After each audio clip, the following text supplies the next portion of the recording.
大家好，欢迎再次回到我们 CAP 的专场。接下来今天下午我们有一场主旨的演讲，然后还有4场非常有特色的presentation，然后之后呢会有一个半个小时的 reflection 和讨论的时间。今天下午晚些时候，我们会发出一封关于明天中午cocktail bar 的一个小小的邮件那么大家如果有时间呢，也可以查一下。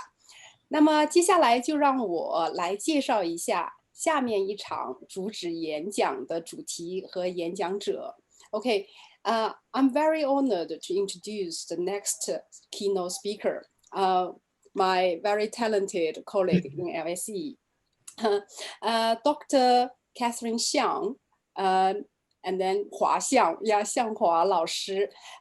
She is an established author and applied linguist with rich experience in the higher education, as well as high-profile consultancy industry to business that wish to engage with China. She is head of East Asian languages at LSE, program director for BSc International Relations and Chinese, as well as UK director for LSE Confucius Institute for Business London.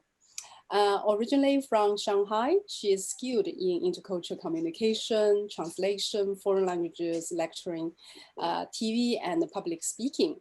She's also an expert in e-learning and innovation in language learning.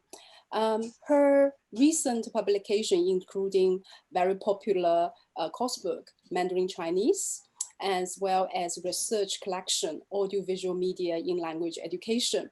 And then today, we are very lucky to hear she's going to talk about her second book, China Ready, Chinese for Tourism and Hospitality. Okay, with further ado, let's welcome Catherine, Dr. Xiang, to talk about this very interesting topic, China Ready, Chinese for Hospitality and Tourism, reflection on teaching Chinese for specific purposes. Okay, Catherine, all yours. Thank you, Li Jing, for the kind introduction. And hi, everybody again, and welcome back after lunch. Usually the role for the first session after lunch is try to keep everybody awake, okay? And I'm aware that we actually have colleagues who are from China or Singapore and Australia. It's already very late for you guys. So I find I'm in this awkward position. I don't want to keep you awake. I hope my talk by the end, you can relax and fall asleep.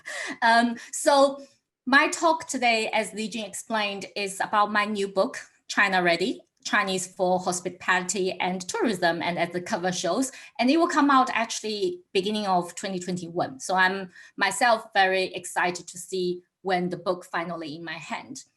And it is targeted at intermediate to advanced level learners. And my learners are going to face and at the front line of welcoming and receiving Chinese tourists in UK in particular, but it could apply to any English-speaking countries as well. In my talk today, I want to really cover 3 areas. So first, I want to share a little bit of why China Ready? What's the reason of writing this book? And I will then move on to some key considerations throughout the process in terms of research, pedagogical applications, learners, teachers, and beyond. And then, of course, collaboration and project management. As you can see, this book is co-written by another person, and every book project, as most of you know, is a project itself and needs a lot of communication and consideration. And finally, I want to go a little bit beyond and have a look and a reflection of the relationship between education, industry, and business. So let's start with the first topic, why? Why China Ready? I think I want to share 3 top reasons. The first reason, so here this is very interesting. This shows you in 2019 at a global level, Chinese tourists are ranked #1 as international tourism expenditure. They spend the most money, okay? And actually, according to the Secretary General of the World Tourism Organization, Chinese tourists are the most powerful single source of change in tourism industry. So whatever Chinese tourism do would have a whole impact on the industry. And what is actually interesting, although that Chinese tourists already ranked #1, but actually only 5% of Chinese population currently holds a passport. While currently ranked #2, as you can guess, that's US travelers, and already 40% of the US citizens already have a passport. So we can see there's a huge potential. So we will expect more Chinese tourists want to travel to Britain, for example, or any other English-speaking countries. And I think ultimately what I'm trying to do is to serve my own countrymen, okay? So I think if when you come to the UK, and people in the UK can actually speak Chinese and understand Chinese culture, naturally that will offer Chinese tourists a much better experience. So I think that's the starting point. And of course, there's benefits, a huge economical impact to any hosting country. So this is according to Visit Britain, which is the organization has the mission to attract more travelers to the UK. And you can see this is the China inbound data. Every year for the last 5 years, we see a consistent increase of either in terms of the number of annual visits, that is here, and how much money they actually spend in the UK. And the actual slogan, China Ready, was proposed by Visit Britain just in 2018. You can see why. After a huge jump of Chinese tourists come to the UK, as well as the amount of money they spend in this country, it's truly impressive. And just some data to share with you. So Chinese visitors in the UK are the actually highest spenders. They spend average 3 times more than other tourists. Also, they stay in the UK much longer comparing to average market number. So typically international visitor, when they come to this country, they're gonna spend 6 nights. Chinese would spend 10, average 10 nights. And that means actually every 22 additional Chinese visitors in this country would support an additional job in the tourism industry in the UK. So you can see if we can provide language skills to British workers, that's going to keep Britain much more competitive, and it could remain as a top travel destination and increase the market share of Chinese visitors in this global tourism industry. So I think that is the second reason. And what does that mean to be China ready? Actually, according to the Visit Britain website, they actually have a great China Welcome program, and they have a specific charter to indicate what kind of tourism providers or organizations or hotel would meet the criteria of China ready. So here you can see a few different considerations. So they will have a particular service which meet distinctive cultural needs of Chinese visits. And you can easily also see Mandarin or Cantonese speaking staff, and all the signs or visit information would be in either both simplified Chinese or traditional Chinese. And they would hope people would have some experience welcoming Chinese visitors. And very interesting, the technological aspect that, the facility for customer to pay using Chinese Union Pay. So all this is considered to be China ready from a industry perspective.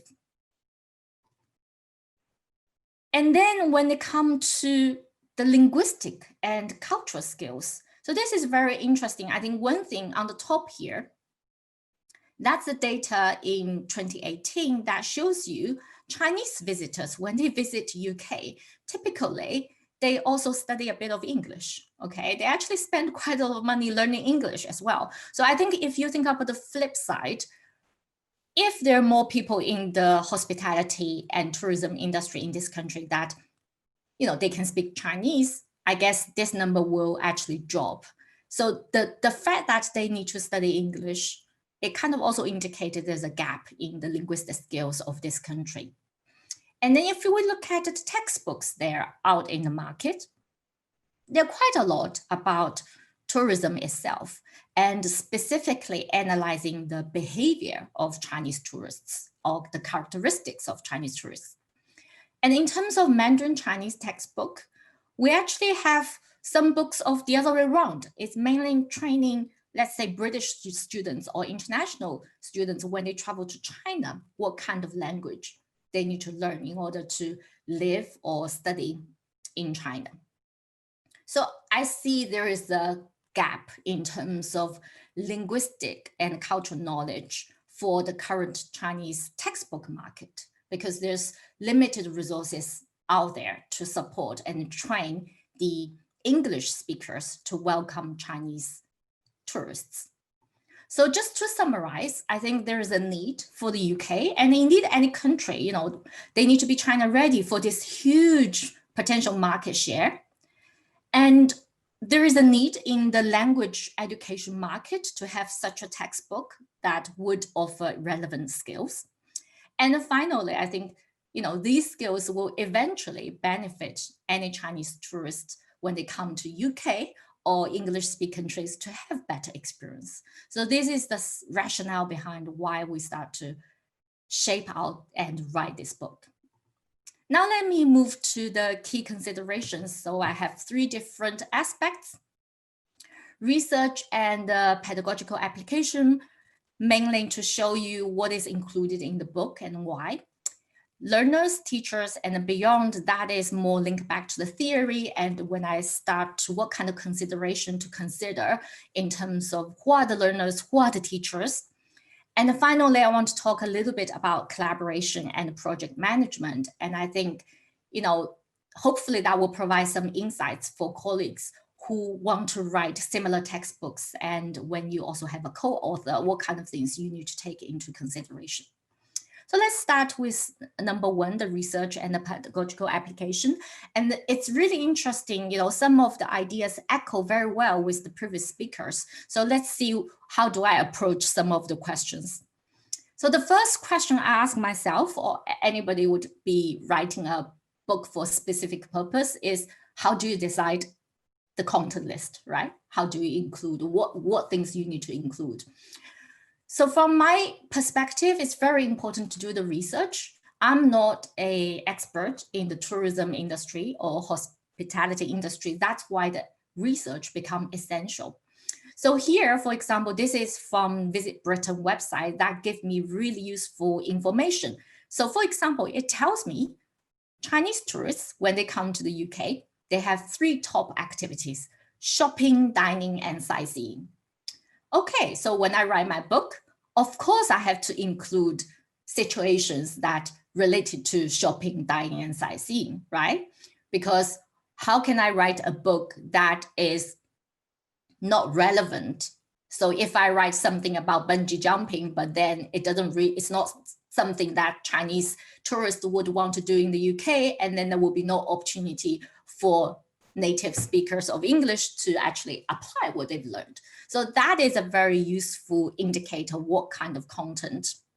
And more specifically, through research, it also tells me what are the most wished for activities in Britain when Chinese tourists come to Britain. That's interesting. For example, they want to go to the market, they want to stay in a castle, they want to have a bit of spa experience or visit the vineyards. So all this, again, provide insights. What kind of possible situation, what kind of dialogue or activities I could incorporate into the book. Okay, so I think here I want to indicate the importance of research and provide relevance to the context. So in the book, at the end, I included 15 chapters. And the first bit, it's a balance in a way about hospitality and tourism. Naturally, it's impossible to cover absolutely everything, but you can see the first part of the book is very much focused on hotel services and what people would need in that context. And then the second part of the book is a lot beyond, so including shopping, food and sightseeing and a range of activity that people could do beyond the hotel setting. The other thing is very important to cite on the vocabulary, the words and content. So here just some kind of example. So when we talk about shopping, students would be exposed to all the major shopping street and important, department stores that we need them to know what they are expressed, how they are said in Chinese. And then this is another example about a text talking about a particular market in London. Again, the decision, the choice is very much informed by the research in terms of relevance to the people that our students or potential users of the textbook will serve. And then the second question, that is very important. So what is the approach? What is the methodology? What is the fundamental thinking when it comes to write book China Ready? So I think from my perspective, there are 4 important aspects of focus. 1, be China Ready by getting the pronunciation right. 2nd, be China Ready by engaging in situational communication. 3, be China Ready by setting priorities. And 4, be China Ready by building cultural awareness. So these are from the textbook design perspective that I want my approach to focus on these 4 particular areas. So here's some examples. Be China Ready by setting the pronunciation right. I think that has 2 considerations. 1, we know even the students, when they move to the intermediate level, tones can continue to be challenging, especially when they approach new vocabulary. So I think it's very important for a book like this to continue practice pronunciation. And the other thing, the other consideration is practice pronunciation, but provide the relevance. So that means the vocabulary, the things they say, they practice is subject specific. So for each chapter, after the key expression, you will always see a phonetics practice. So this one, for example, this is from Unit 4, introducing hotel facilities. So you can see there's 2 components. One is focused on accuracy. So this is about students would have to listen and be able to pronounce these words accurately. And there's a second component about fluency. So this is like small chunks of common used expressions. Then we want students to be able to say these expressions fluently. And this is another example from hotel services. You can see the same kind of logic apply. So this one is particularly about laundry service in the hotel. So that gives you some indication in terms of the consideration. Now, by China Ready, be China Ready by engaging in situational communication. So that is a really huge part of the whole approach to the book. And according to Newman, 1991, we have several different approaches when it comes to communicative language teaching. I'm always a very big fan of communicative language teaching. And when I think about this book specifically for tourism and hospitality, it's a lot of interaction. The students is really facing the client directly. So it's very important that they will be able to communicate effectively. So here there's 5 different considerations. One is, for example, the interaction in the target language. And then it's about the introduction of authentic text. And then the opportunity for them to not only focus on language, but also the learning process. And then bringing their own personal experiences that they can really move beyond the classroom learning, and then the attempt to link the classroom learning to the activity that could potentially happen outside the classroom. So with this kind of feature in mind, in the book, the way we approach it is we have a lot of situational dialogues that the situation itself is very authentic. It would be a typical scenario the student would have to face. A lot of activities, role play and drills, a range of listening, of course, a range of different things. And one thing I will highlight a little bit later is the vocabulary in context, because I think that's always a very important aspect when you write a book for specific purposes. And then we have provided a wide range of audio inputs for the students. So authentic situations, this is just one example from the book in terms of very simple situational substitution exercise. So this is about dealing with client or customer complaint, okay, which is a situation that mostly in the service industry you would have to deal with. So we give students, one example. So the client, the customer is very upset.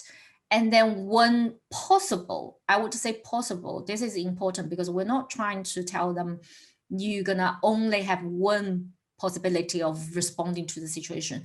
Actually, we actually give them a range of possible replies so that they could actually apply in their own context and use it according to their own experiences. So this is one of the very important consideration. Give them an authentic situation, but give the freedom to apply in their own context. Vocabulary in context, what do I mean by that? So in the text, when we provide the vocabulary, we always provide a sample sentence. And all the sample sentences would be in the tourism and hospitality context.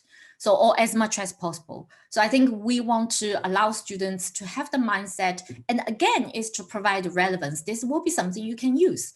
The sentence, how you use it, is already in the context. And how do we enhance personal experiences? So a lot of role play, students have a lot of freedom to pick a role and apply. Interactive listening, what do we mean by that is there will be a kind of audio prompt. So the student will hear something, again, they have to reply in their own context. This is not a kind of a standard one-size-fits-all standard answer, that kind of textbook. And then we also include experiential study. So every unit will have experiential exercise. We encourage students to go beyond the classroom. So for example, they need to, if they're a student, they need to pretend to be a student ambassador, maybe, visit a hotel or company, try to really greet the Chinese visitors. Or the second one is about when we study hotel facilities and the services, we encourage them to actually either go to a website of a Chinese hotel or maybe pick up a phone to a Chinese hotel and ask about the service or obtain information. So by this kind of real practice beyond the classroom, we think that would enhance their personal experiences. The third thing is be China ready by setting priorities. I think this is more linked to the learning strategy for learners that we try to guide them, we try to set in the course book. I'm a very big fan for key expressions. So for colleagues who use my book, Mastering Chinese, they know every unit has key expressions. I think these are the center point for learners to understand these are the expressions I must know, these are the vocabulary I must know, and also not only I must know, I have the possibility to apply it in different contexts.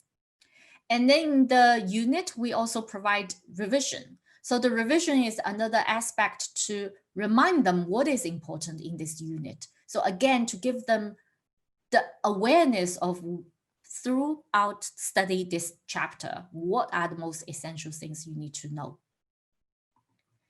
And finally, be China ready by building cultural awareness. And a lot of colleagues have talked about, the importance of cultural awareness. And throughout the book, every chapter, so we have 15 chapters, each chapter will have a cultural awareness tip. And these tips, sometimes it link quite well with the chapter content itself. Other time is a lot broader. So range from politeness and welcoming guests and the concept of face, using chopsticks, dining, and here this example of gift and gift giving in China. So all this is sort of, we combine some language when possible, but this is more really to enhance the cultural awareness of the learners. Okay, so now I'm going to move to the second consideration. Throughout the book or in the process of starting writing about this book, how do we see learners, teachers, and beyond? I think the most challenging bit is about potential learners. And very much echoing Professor Wu in his speech, textbooks that are written for everybody and no one. If the textbooks are written for everybody, that's for nobody. Okay, so it's very important to understand who are you writing for, who are your potential learners. So it's not a very easy task. I think that's, as I mentioned, one of the biggest challenge. So at the end, what we've decided is that we want the textbook to be used in a classroom setting. So it is a book that ideally with guided input. So it's not a textbook for self-study. So that's the first thing. So we're thinking about this, the course book will be taught by a professional teacher with this material. And then in terms of the background of the learners, so we were thinking it will be university students, but as well as hotel staff who are already working. And so that could be applied to both university students doing this as part of their degree, as well as lifelong learners, but who are already working. So it's kind of an in-work training approach. So this is how we kind of define the potential language learners in terms of their profile and how we see the use of the textbook. But then there's another challenge is about to decide their linguistic levels. So I look at some past research. This is more based on looking at English, teaching English as a second for specific purpose. What kind of challenge people face? This is basically the relationship between general English and English for specific purposes. It seems a lot of research have identified a mismatch between general English level and expected learning outcome of ESP. So that means because if the students do not already have a foundation of the general Chinese in this context, whatever we set to be the learning outcome for this particular group students will be really challenging, will be too difficult, because in the ideal sense, they need to, be provided content within their competency range. So this is a very challenging and difficult task. I had to make quite a bit of assumption. Okay, this is an intermediate level. What kind of vocabulary they should have already learned? What kind of grammar they should have already learned, so that I'm not going to spend a lot of time in the text to go through repetitive things that they already know. And then the other dimension, very importantly, is about teachers. So because we've already decided the book will need an instructor, we will need a teacher to use the book to teach the students. So when it comes to the relationship and how different teachers approach and what they would want from textbooks, there's a range of different researchers about it. So obviously some teachers, they really feel they need to do some adjustment. They would love to create their own material to supplement a textbook lesson. I think our book will be probably more suitable to that particular type of teachers. We do have a range of activities planned out, but there's no problem for teachers to pick things and to adjust based on their own circumstances. And then we have a second group of teachers that they see textbook as a facilitating role. So they really feel the textbook, it will help them to save the time, give direction, guide discussion, provide homework. So they might rely a little bit heavily, on the textbook. So I would say the current China Ready textbook will help you to a certain extent, because we have a lot of classroom activities already designed in the book, but we don't necessarily, provide workbook or homework. I think essentially we want to give the space to the teachers to decide how they want to, teach the course. So just to avoid, this desk clean approach. So we're not taking the rights or the autonomy away from you. We would hope when you have this book, you have some valuable resources, but then you can also have your freedom to adjust. The other thing, Alan in 2008 did an interesting research to find out, this is more about broadly what teachers would want from a textbook. So it's not necessarily for specific purposes. So this talks quite a lot about teachers in general, feeling vocabulary is quite important. And there's some kind of a debate in terms of grammar. Some teachers feel, grammar will be really, really useful if it's very well explained in the textbook, while others have slightly different opinion. And they feel the grammar are not necessarily successfully integrated in the class, because in the class, you really want them to talk. So the approach at the end from our book is that I've showed you about, vocabulary in context. We do have a great focus on vocabulary use and activities. We have limited introduction of grammar because partly we felt it's very difficult to decide at intermediate level exactly what grammar points you should cover and not cover. So we want to leave that to the teachers to explain and to teach well the students if they need that. And the final discussion, I think we talked a lot about whether, should the text be authentic? That's a very interesting and much debated topic. But when it comes to English as specific purposes, we seem to have a little bit more kind of support of introducing authentic materials. And particularly, I think, typically, we think the learners by that point is already intermediate to advanced level. So it is arguably useful and meaningful for them to expose to some authentic materials. So in the book, the way we approach it is that we want to make sure the situations are definitely authentic. That's a starting point.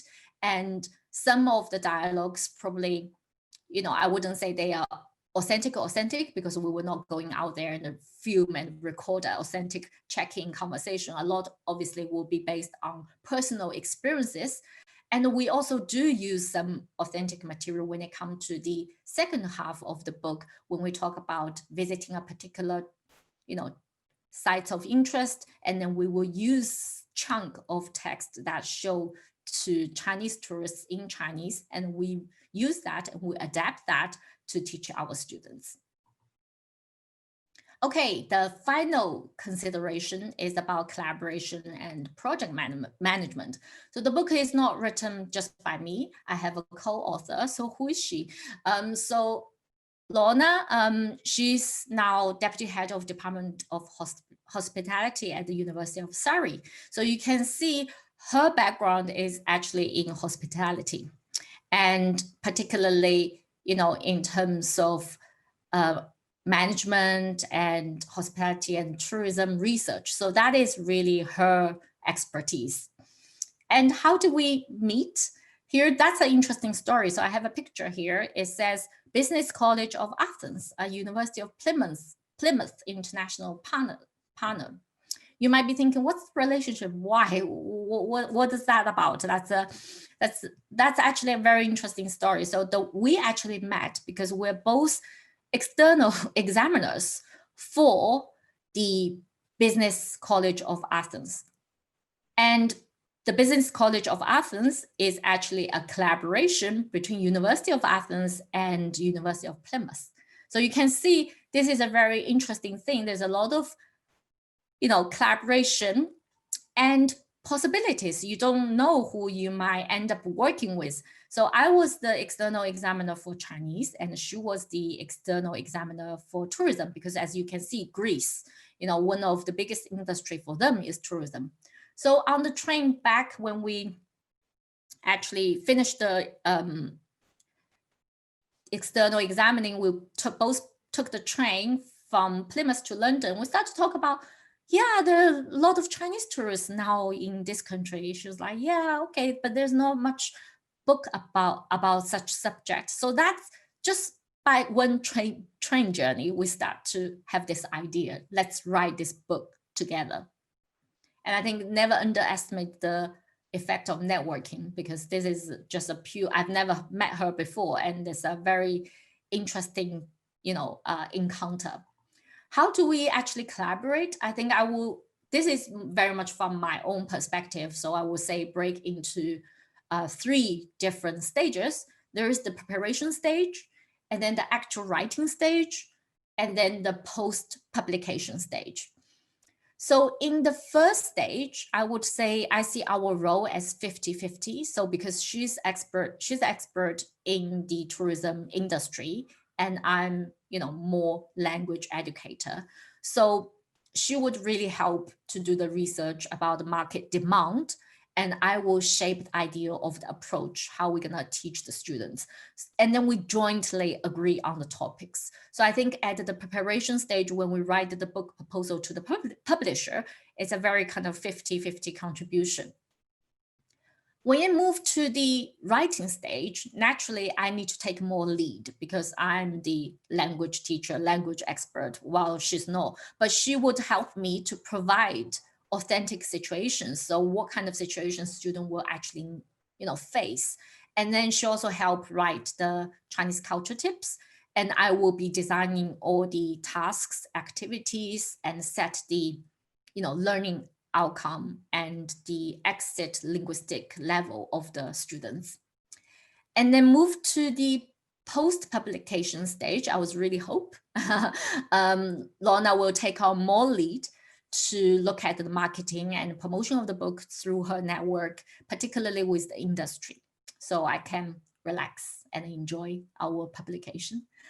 Who are the other collaborators and beyond? I think there's so many different, partners to consider when you write a textbook, and particularly this one is for specific purposes.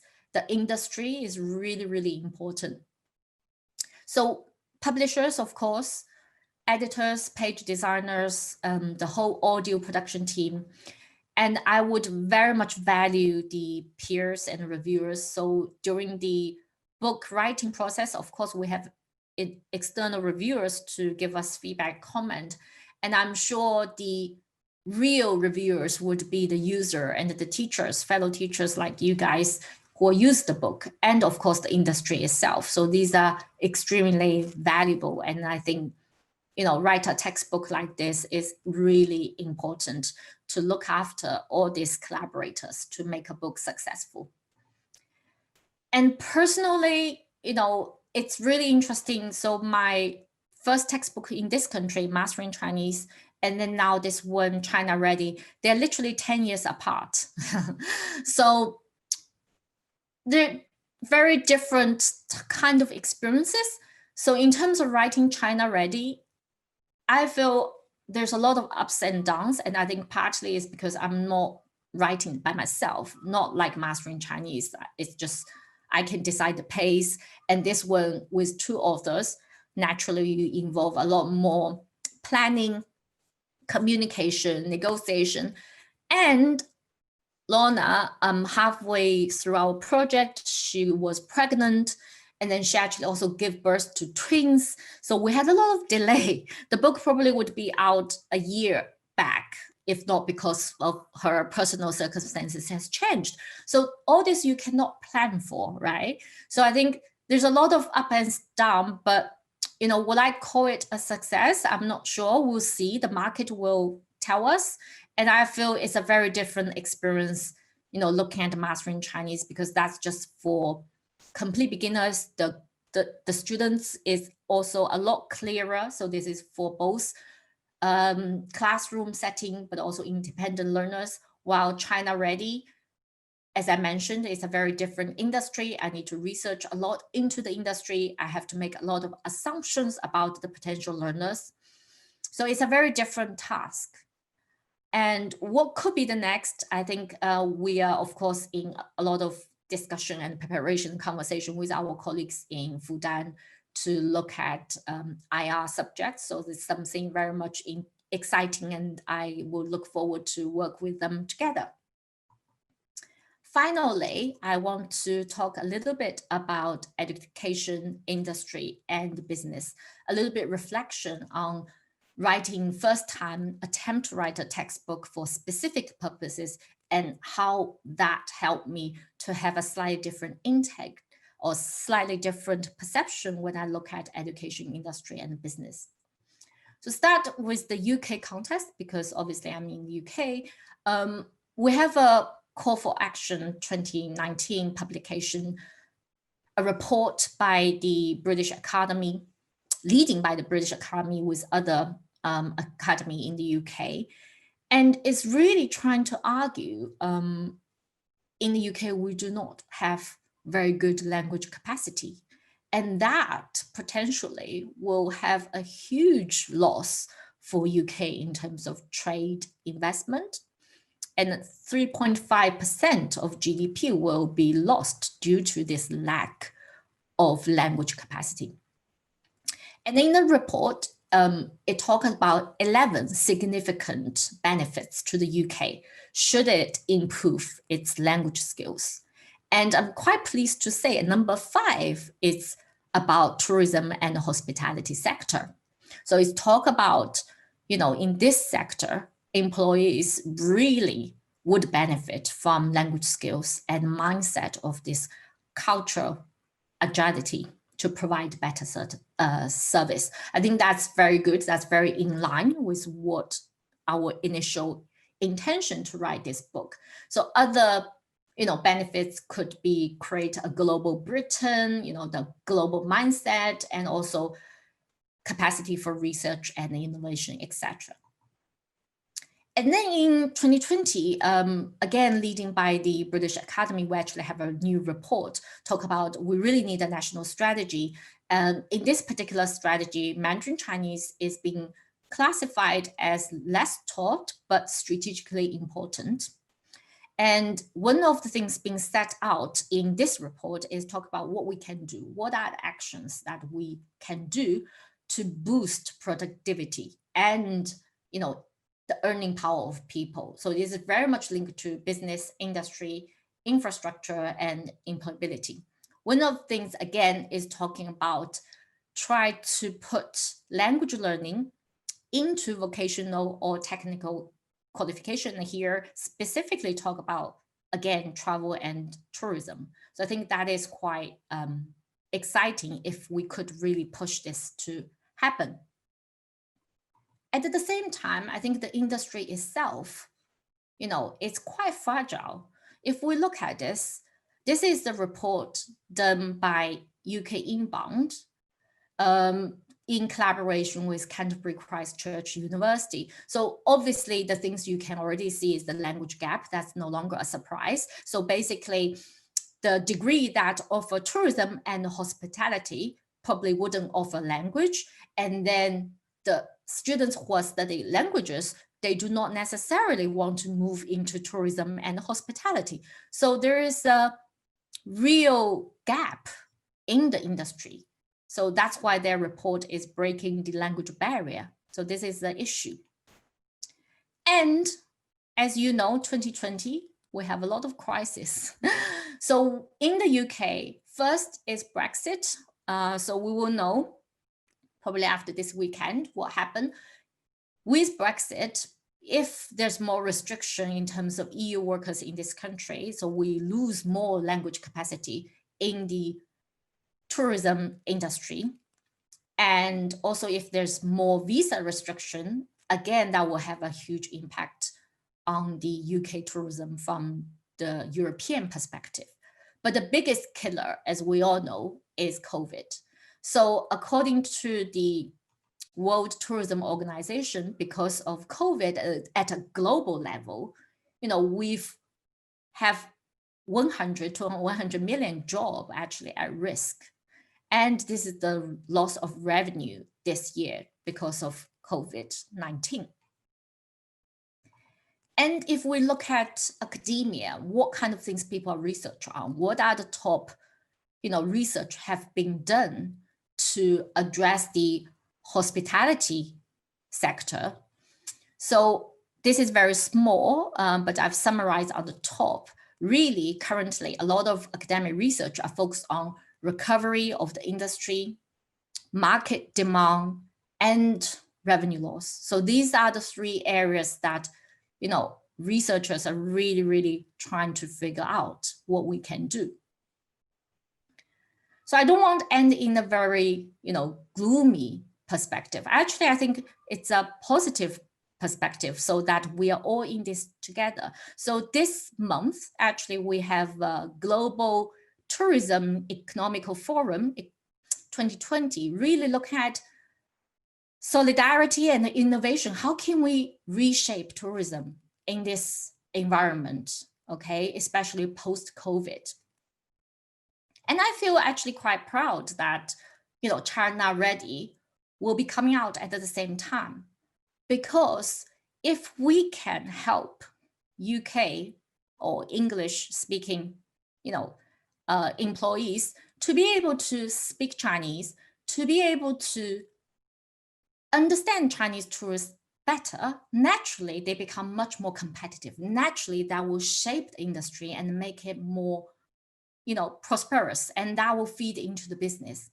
And the more successful or the quicker the tourism and the hospitality industry will recover from this crisis, the more likely they're going to create more jobs, and the more likely they need more language teachers like us to teach these people and to teach them effectively for that specific purposes.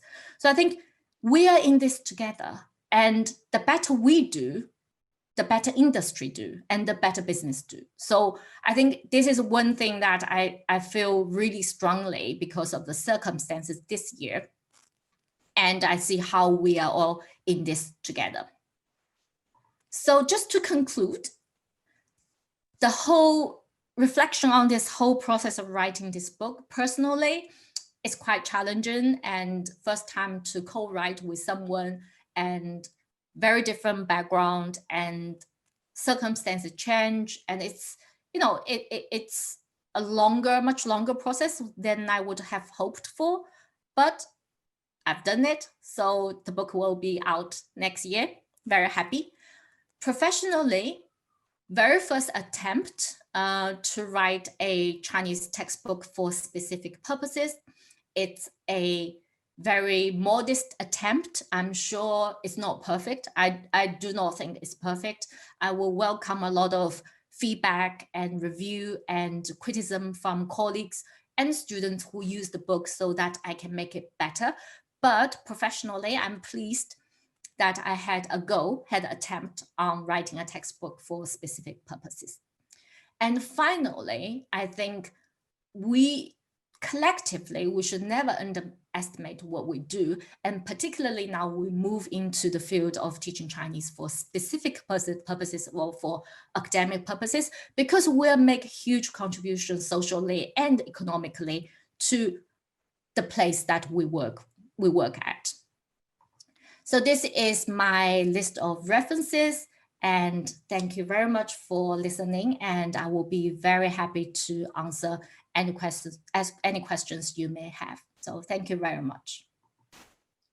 Oh, thank you very much, Catherine. Thank you. That was such an informative and in-depth talk. You know, you are very generous, you know, not only showing us how a good piece of work taking place, but also how a great mind works, you know, to solve a problem. I find it's very, very interesting. Lots of research getting into this book. I wish the very best of your new book, but also look forward to read it as well. Thank you. All right. So we have probably 8 minutes to receive questions and for Catherine to answer it. But if you haven't, you know, if you don't have chance to ask the question now, you can come to like at 3:30 to our reflective session discussion. We can carry on discussing post question to Catherine. Okay, now we have already received a question. This is from Hongyi LSE. She said, thank you, Catherine, for your informative, intriguing, and inspiring talk. May I ask you your opinion? What kind of skills you think is most relevant, if not important, for the learners of this subject? Thank you for that question. I actually didn't specify. It should be something I already should specify and make very clear. I think obviously it's listening and speaking. So that is the most important focus of the book throughout. So it's very much about listening and speaking skills. We had a bit of debate at the beginning. Shall I include Chinese characters throughout? At the end, we decided to include the characters there, but obviously pinyin and the characters at the same time. So I would say definitely the listening and speaking active skills are essential. Also the interactiveness. So it's not about passively, but about communicate and engage directly with the Chinese speakers. And the final thing is about cultural aspect, which I've mentioned. But I think ultimately for this particular group of learners, I think, listening, speaking, and politeness is very important. Thank you, Catherine. So maybe just while I'm waiting for more questions, more Sure. colleagues to pose questions, I have a question. You showed us some sample sentences. So I'm very interested in how did you decide those sample sample sentences? Did you work out with your partner, or how did you collect these, how do you say, 语料, yeah, language materials, yeah. Do you mean for the vocabulary, or you mean, because I wasn't sure which bit? Yeah, I would like you show us this particular example, like the customer was angry, and then you will say, I see. My fault, it's my being uncareful, or something like that. Yeah. So the situation itself is very much linked to what kind of common situation we may encounter. So that is a discussion between myself and my co-author. So we try to identify, what kind of, so I think this is one of the example from dealing with problems. So we were thinking about potential complaint. So this is one kind of example. And then in terms of linguistic choices, obviously I had to kind of make it up a little bit, think about what kind of possible responses people might be able to use would make sense, but not to be descriptive and exclusive to the extent that it's become kind of manual. So it's kind of a combination of the situation and then more in terms of, as native speaker, what kind of answers or expressions we could possibly use in that context. Thank you. Okay. Are there any other questions from our participants? Yeah.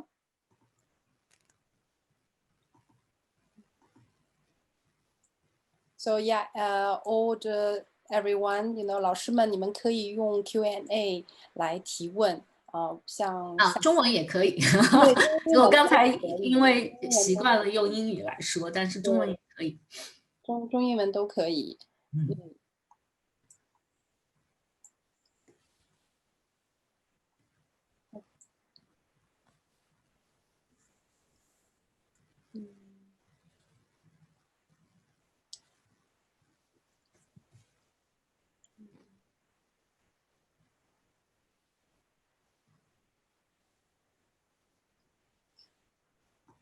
All right, I think probably oh yeah, 吴老师，复旦的吴中伟老师，旅行知识在书内的地位如何？他提了一个问题，旅行知识在书内指的是什么？是指旅行的信息吗？还是说这个旅行知识吴老师可能需要解释一下？这个人文，比如说这个旅行当中的一些人文性质的知识，这个Big Bang 它的 story 这个人文景观当中的一些知识性的东西。对，我们现在这一部分的内容是放在最后，因为最后有2个章节专门是以导游的身份来讲述的，所以呢，最后2个这章节其实就是说也是给学生到最后一个成段表述的一个能力的训练，所以最后2个章节会对一些旅游景点包括这个知识方面的东西会有比较深的这个介绍，但是是通过导游的这种角色去呈现的。所以我不知道这个有没有回答这个问题啊。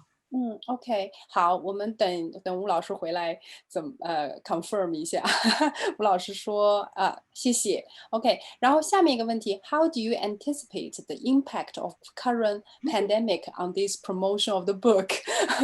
It's a very good question. I mean, initially I actually wanted to tell the publisher, should we wait? Because I was like, what the global pandemic, who's going to buy this book?